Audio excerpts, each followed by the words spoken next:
Hey my beauties, welcome back to my channel. Today I have my best of beauty 2015 favorites.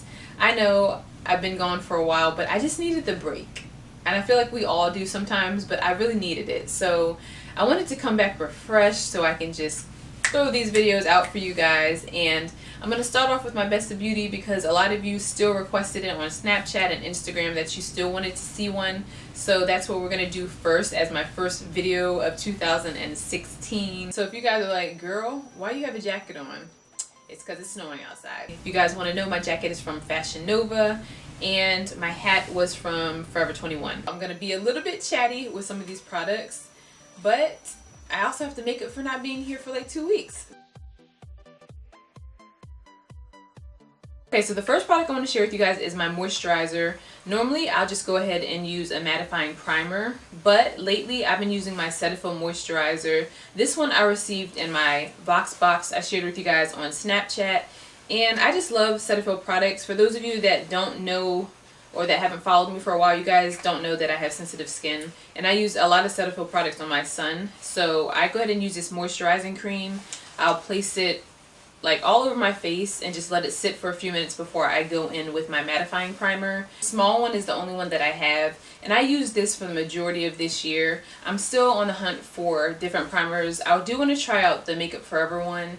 I've heard that one was really good, but if you guys have any suggestions for good primers, it doesn't have to necessarily be mattifying because my skin kind of switches up. I like to have two just in case. Like if my skin's really dry, I'll go ahead and use one that's more so for oily skin.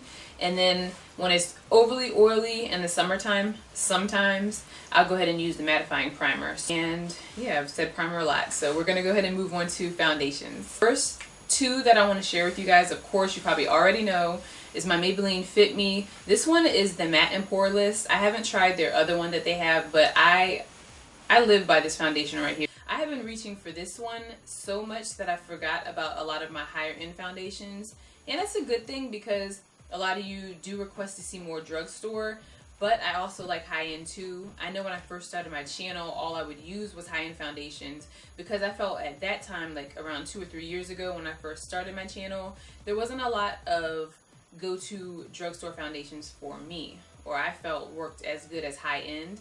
But this one definitely takes the cake for drugstore for me. But the next one would be my L'Oreal Infallible. When you guys ask me for what foundation I recommend or ones that I use in my kit, this one right here, I have a hard time deciding between these two, honestly. When I want more of a matte look, I'll go for the L'Oreal. And then when I want more of like a dewy look, I'll go for Maybelline. I will say the L'Oreal I do like as far as it being matte, but yesterday I had it on for about 13 hours, and normally I don't wear foundations that long. I got ready around 10 o'clock in the morning and put my makeup on, and then I had people over. Like last night we were playing like cards and stuff. I noticed that my skin broke out a whole lot like underneath my chin, and I had this foundation on for at least 13 hours, so that's the longest I've had this foundation on. I normally don't keep it on that long, but it did break me out yesterday. So I will say probably if you like this foundation, or if you're looking for a long-term foundation, I probably wouldn't wear this one as long as they say. Basically, these two are my favorite for drugstore. The next foundations I want to mention are high-end. This first one is MAC. I still really don't consider MAC to be high-end, but some of y'all may consider that, so that's why I wanted to include this one with my high-end foundations. This one is the MAC Matchmaster. We're going to ignore the top of it because it is a little bit dirty. I did use it today. It's what I have on my face. I feel like with the MAC Matchmaster line, it's like two foundations mixed into one, because sometimes with MAC I'll have issues with certain colors. I like it because not every girl is an NW45 that's brown skin and that's automatically assumed. So I tend to go, this one is in 7.5. I use this and it works perfectly with my skin tone. It blends beautifully, and I like it because I don't break out with this one. Like with the Studio Fix, I do break out, but with this one I haven't had any issues with. I love it. This was my go-to in the beginning when I first started YouTube videos. All I would wear is MAC Matchmaster. Now for my two high-end, I want to say Chanel definitely has been my go-to for high-end. When I have special occasion or events, I'll reach for this one. My color's in the number 14, the 114 ombre or amber, however y'all say it, but I think it's ombre. But this one has a pump too. It has an SPF of 10. It lasts for hours too. There's a slight fragrance with this foundation, so if smell bothers you, you may not like it. The smell doesn't last that long to me. I've noticed normally once I blend it into my skin, by the time I'm on to my concealer, the smell is already gone. The next foundation would be my Estee Lauder Double Wear. You guys know I've reviewed all of these foundations, so if you have any questions or you want more of an in-depth review on these foundations, I show you how each of these look and you can just get more of a review on it. This one is in the number 6W Sandalwood. When I first bought this, I bought another one. I can't remember which one I got, but it was the wrong color. I think it was a neutral, and that one ended up being more ashy on me. So I went towards the warmer side with Estee Lauder because Estee Lauder, they have a whole wide range of foundations. There's one definitely for every skin tone, and that's why I like Estee Lauder. Their quality is so much better than a lot of high-end foundations, which is crazy because when you think a foundation is high-end or you see the price, doesn't always necessarily mean that it's going to be good. There are a lot of foundations out there that are priced higher or that are like brand names, and they're not that good. But Estee Lauder is definitely a brand that I recommend, you guys. It's not sponsored. I just love their products. I'm moving on to concealers. I have 4. The first one I'm going to start off with is my little pot. This one is in the number NW40 from MAC. Let me clean this out really quick. I want you guys talking about me. Girl, that was dirty, girl. I go on top of my brows just to kind of clean up my brows, but I blend it in really, really well because it's a lighter concealer. But it works beautifully, and then I'll just go ahead and set my powder right on top of it. But this is more of a cream consistency. For my next concealers, they're still MAC. The first one is Prep and Prime. This one is in the color Peach. You guys see me use this one all the time. If I want more of a brighter under eye, I'll still go in with this Peach first, because with this next one, I'm almost done with it, but I use this one pretty much every single day. I have it on today too. This one is in NW35, and it's a very light concealer. And when I want that bright under eye, sometimes if I'll just use this on its own, it can come off a little bit ashy. But when I mix it with this Peach from the Prep and Prime line together, which is what I have on today, these two are amazing. It doesn't matter what concealer brand I use. If I want a brighter under eye, I'll still go in with that Peach first and just kind of mix it together just so it doesn't look like really crazy. Other concealer is from Nars that I want to share with you really quickly. This one is in the color Medium Dark 3. This one is Amande. I hope I said it right. Amande. I have the spelling of it across the screen. But I like this concealer. This one I started using towards the end of 2015. And it's a very lightweight concealer. It's lightweight, but it still could be considered full coverage. It's very, very creamy, and I love that. It blends very nice and easily into the skin. It's not one that's cakey or that you have to kind of rush to blend in because it's going to dry fast. So that's why I like this Nars. This one again is their Radiant Creamy Concealer. I wanted to share with you really quickly these two palettes. I couldn't decide between both of them. This is the Too Faced Chocolate Bar. This is the first one that they came out with. And they have a lot of shades that are especially good for women of color. When I say women of color, I don't just mean brown skin and on. I mean, if you're tan, if you have any melanin or any color in your skin, you're considered women of color. So I feel like this is definitely women of color appropriate. There are a lot of berries and cooler colors in here. A lot of you guys really say that you like the chocolate bar better than the next one I'm going to share with you, which is the Too Faced Semi-Sweet Palette. Of course, it smells like chocolate. I do love a lot of the Too Faced products, especially their eyeshadows. They blend really, really nicely. I really go in with peanut butter a lot too when I don't use Uninterrupted. They're not the same, but they're still a little similar in being like they're warmer browns. So I like to reach for that a whole lot more. And then a lot of the colors, like the blue and stuff, I'll use occasionally, but they're not go-to colors. So I still wanted to mention this one because it has a lot of browns in this palette. So if you're interested in the semi-sweet, go ahead and check it out. This is another Anastasia palette right here. And I use Fudge today on my eyes, and I also use Soft Peach. So lately, for like my go-to looks, when I have to like kind of rush out the door but I still want an eyeshadow, I've been using these two colors for like an everyday look. Last one I want to share with you guys is the Lorac Unzip palette. This one I'm just at loss for words because I used this one faithfully again the beginning of the year, but then I put it down because so many other palettes came out. But then, like about a month ago, I started reaching back for this palette. Not when I'm filming videos for you guys, but when I'm going out. I reach for this palette so much, especially this little quadrant right here. These 4 colors.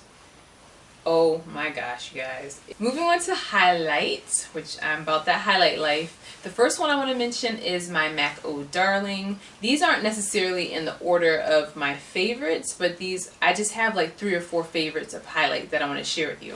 The first one is MAC Oh Darling. Of course, the packaging is beautiful. You guys know how much I love packaging. This one is more of a golden highlight, which I like.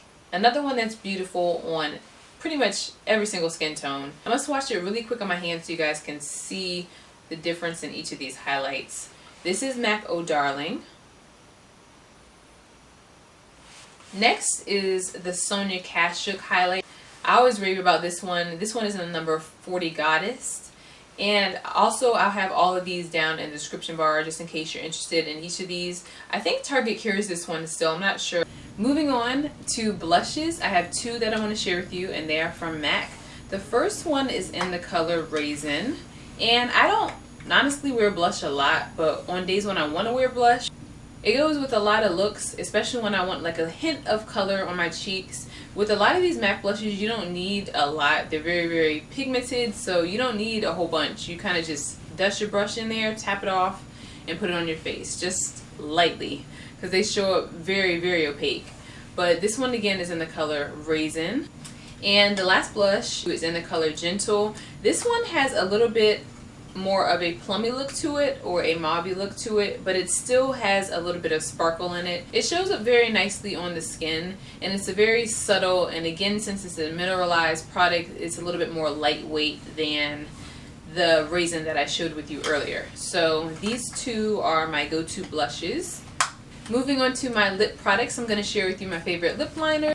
So the first one I want to share with you guys is from NYX. This one is in the color Mahogany. I use this all the time. I'm going to try and swatch a little of these so you guys can see what the actual color looks like. But this is Mahogany. A beautiful, beautiful lip liner. All of these are going to be beautiful, just so you guys know, because they're my favorites. So I just wanted to quickly go through these and show you some options that you can use for lip liners. This one is Current from MAC. This one's going to be a little bit deeper.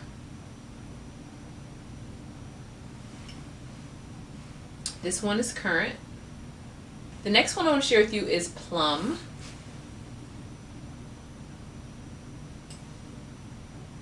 This one right here is Plum.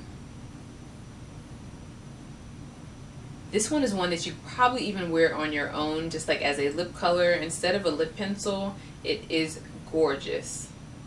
A drugstore alternative besides NYX would be, this one is in the color Coco Loco from Jordana. And I like the Jordana lip pencils because they're so creamy and they go on beautifully. A lot of these are going to look the same. Now for the browns, of course, I don't have chestnut on me, but you guys have seen that in pretty much all my videos. This next one is Cork. It's a little lighter than chestnut, which is right here. And that's it for the liners. Now for the sticks I want to share with you. The first one is Peach Blossom, which is what I have on today. And Peach Blossom is a cream sheen by MAC.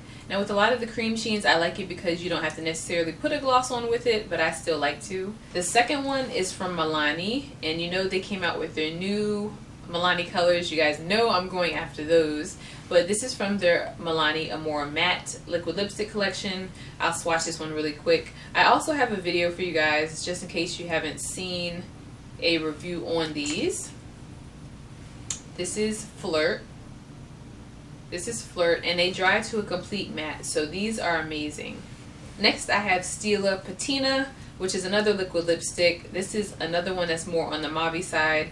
I don't like to wear this one on its own. I like to put a little bit of a brown liner with it just to kind of blend it in. You can also do a darker or more of a berry liner to go with it depending on your look, but this is Stila Patina right here. The last of the liquid lipsticks that I want to share with you girls is this one from Kat Von D. This one is called Vampira. Again, I have another review on these. My hand, it's just no more room for my swatches. You guys already know how amazing Kat Von D liquid lipsticks are, and they last all day. They last forever. I bought this at the very beginning of the year. This is my second one, and I'm just very picky when it comes to YSL because a few of their lipsticks I didn't like the texture of them, but this lip gloss I love. It smells good. Of course, I was looking at Mac Daddy's Instagram like months ago earlier on this year, and I saw that he purchased this. I think this one is in Golden Carat. I'll have the correct name of it down in the description bar, but I saw he had it on. I bought it, and ever since then I fell in love, and I've just been rebuying this over and over. Like I said, this is my second bottle of this, and this is another one that I just keep in my purse. It's a very lightweight gloss, and it's very, very sheer, so I just like to use this as a topper for a lot of my nude colors, and this is it right here. So that is it. I'm going to see who watched this video the whole way through. Instead of writing down my code word in the description bar like I normally do for some of my videos, I want you guys to comment the word strawberry. So if you do, I can see who watched this video the whole way through. And I just like to switch it up sometimes, because sometimes you can just read the description bar and not even watch the whole video and still comment. But I want to see who actually watched it the whole way through. So that is it, you guys. Like and subscribe to my channel. If you enjoyed it and found this video helpful, make sure you give it a thumbs up, and I will see you in my next one. Bye.